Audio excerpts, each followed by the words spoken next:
Hello everyone, welcome back to my channel. इन्हो का car accident हो गया था तो हनग्योल उसे हॉस्पिटल में देखने के लिए आता है। सिह्योन उसे कहता है कि इन्हो का हाथ काफ़ी ज़्यादा इंजर्ड है। तभी ही वहाँ पर डॉक्टर आकर कहते हैं कि मैंने उसकी सर्जरी तो कर दी है, पर मैं यकीन से नहीं कह सकता कि वो कब तक ठीक होगा, ये उस पर निर्भर है। पर हाँ, एक बात कि वो 6 महीने तक ड्रम नहीं बजा पाएगा। ये सुनकर सारे लोग परेशान हो जाते हैं। टीवी में न्यूज़ में बताया जा रहा था कि क्रूड प्ले ने जो बवाल खड़ा किया उसको ढकने के लिए इन लोगों ने एक एक्सक्यूज बनाया कि इन्हो का कार एक्सीडेंट हो गया है। अगले दिन काफ़ी रिपोर्टर हॉस्पिटल के बाहर खड़े थे। एक रिपोर्टर इन्हो का इंटरव्यू लेने के लिए आता है। इन्हो उसे कहता है कि मैं 1 वीक से प्रैक्टिस कर रहा था, इस वजह से मैं सो नहीं पाया।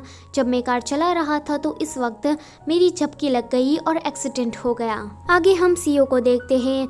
वो सोचते हैं कि अगर वो क्रूड प्ले के लिए घोस्ट म्यूजिशियन को हायर नहीं करते तो आज क्रूड प्ले का नाम इतना बदनाम ना हुआ होता और इन्हो का हाथ भी ठीक होता। सारी चीजें होने के पीछे वो कसूरवार अपने आप को ठहरा रहे थे। अगले दिन सूर्य हनग्योल से पूछती है कि इन्हो क्या ठीक है, तो हनग्योल उसे कहता है कि वो सबको दिखा रहा है कि वो ठीक है, पर मेरे ख्याल से वो अंदर से टूट रहा है। फिर वो दोनों थोड़ी लवी डवी बातें करने लगते हैं तो चिन्वू उन दोनों की बातों को सुन लेता है। चिन्वू यहाँ पर थोड़ा डिसअपॉइंट होता है।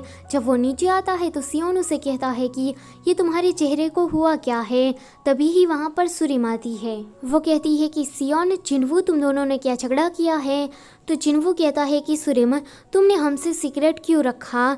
तुम्हें हमें ये बात बता देनी चाहिए थी ना कि तुम हनग्योल को डेट कर रही हो। हम तो बचपन के फ्रेंड्स हैं, तो हमारे बीच में ऐसा कोई सीक्रेट नहीं होना चाहिए। सुरिम कहती है कि मुझे माफ़ कर देना, मुझे ये लगा कि मैं हनग्योल से दूर हो जाऊंगी, इसलिए ये बात मैंने किसी को भी नहीं बताई। चिन्वू कहता है कि तुम क्या उसे इतना ज़्यादा पसंद करती हो? तो वो कहती है कि हाँ, मैं उसे काफ़ी ज़्यादा पसंद करती हूँ। चिन्वू उसे पूछता है कि उस हनग्योल में ऐसी क्या खास बात है?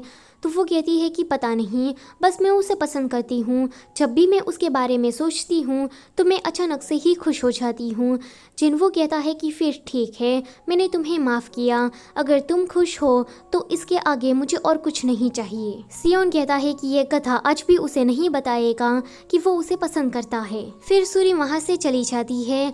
सुरिम के जाने के बाद जिन्वो रोने लगता है तो सियोन उसके पास आता है। सियोन उसे संभालते हुए कहता है कि भाड़ में जाए सेजुन और सुरिम, इस दुनिया में बहुत सारी लड़कियां हैं, हमें कोई तो मिल ही जाएगी।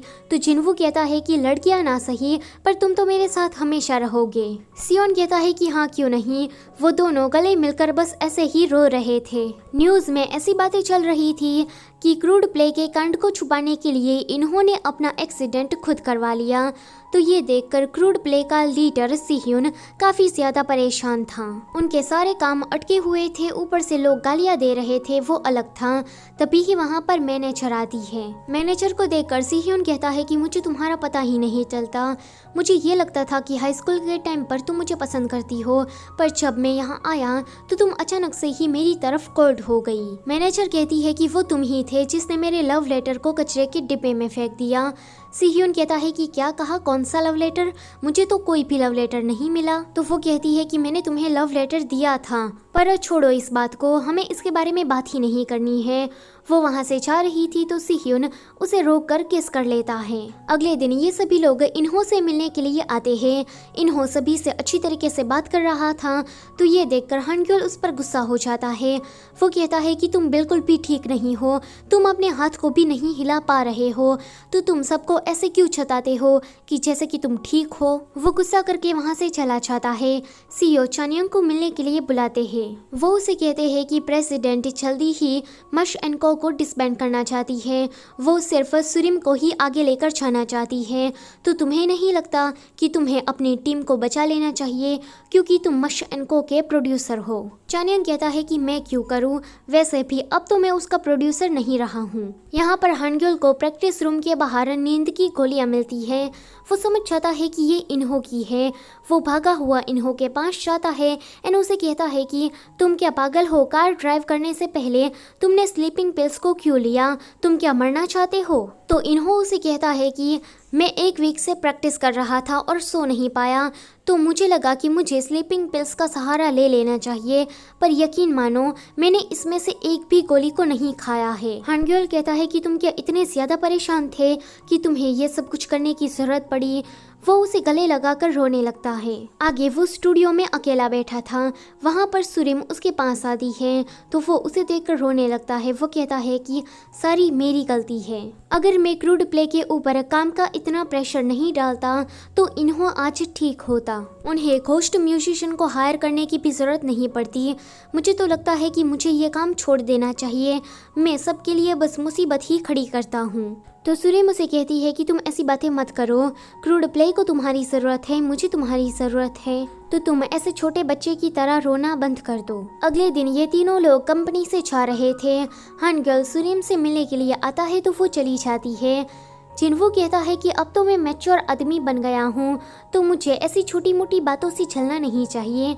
सियोन कहता है कि देखो तो हानग्योल ने सुरिम को हक किया, तो वो कहता है कि क्या, कब, कहाँ। सुरिम फिर हानग्योल के पास जाती है। हानग्योल आज थोड़ा खुश था। सुरिम उसे कहती है कि हमारे यहाँ पर पार्टी होने वाली है, तो तुम क्या हमारे साथ आना चाहोगे? तो वो कहता है कि हाँ, क्यों नहीं। फिर वो कहता है कि देखो तो मैनेजर आई। सुरिम का ध्यान दूसरी तरफ जाता है तो हानग्योल उसके चिक पर किस कर लेता है। यहाँ पर मैनेजर चानियंग से बात कर रही थी। वो कहती है कि तुम्हारे बिना मश एन को बहुत ही ज़्यादा परेशान है, तो तुम्हें उनसे एक बार मिल लेना चाहिए। तो चानियंग कहता है कि ठीक है। जब वो उनसे मिलने के लिए चाहता है तो ये दोनों यहाँ पर थे। ये दोनों उसे कहते हैं कि चानियंग, हमने तुम्हें बहुत ही ज़्यादा याद किया, तुम हमें छोड़कर क्यों चले गए? चानियंग कहता है कि सॉरी, मैं एक अच्छा प्रोड्यूसर नहीं हूँ। तो ये दोनों कहते हैं कि ऐसी बातें मत करो, तुम हमेशा ही हमारे प्रोड्यूसर रहोगे। फिर चानियंग वापस जा रहा था।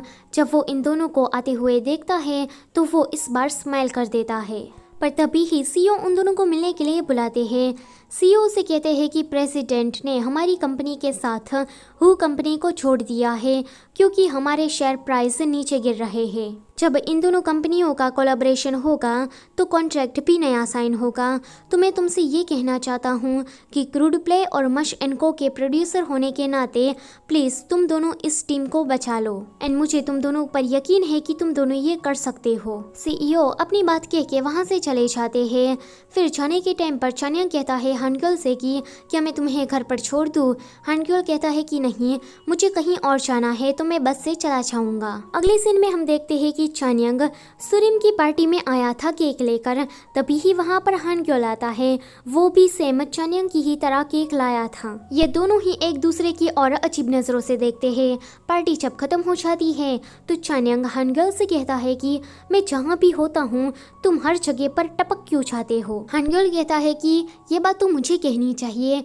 फिर वो थोड़ा सीरियस होकर कहता है कि सीईओ ने ठीक कहा, तुम मश एंड को बचा सकते हो, तो तुम उसके प्रोड्यूसर क्यों नहीं बन जाते? एंड मेरी नज़रों में तो तुम मश एंड को के लिए अच्छे प्रोड्यूसर हो। चानियंग ने ये कभी एक्सपेक्ट नहीं किया था कि हानग्योल ऐसी बातें कहेगा। वो स्माइल कर देता है। सुरिम उन दोनों की साथ में स्माइल करते हुए फोटो खींच लेती है। सो आज का पार्ट होता है यहीं पर ही खत्म। वीडियो अगर अच्छी लगी है तो उसे लाइक करो और चैनल पर नए हो तो प्लीज़ उसे सब्सक्राइब करते जाना। Thank you for watching.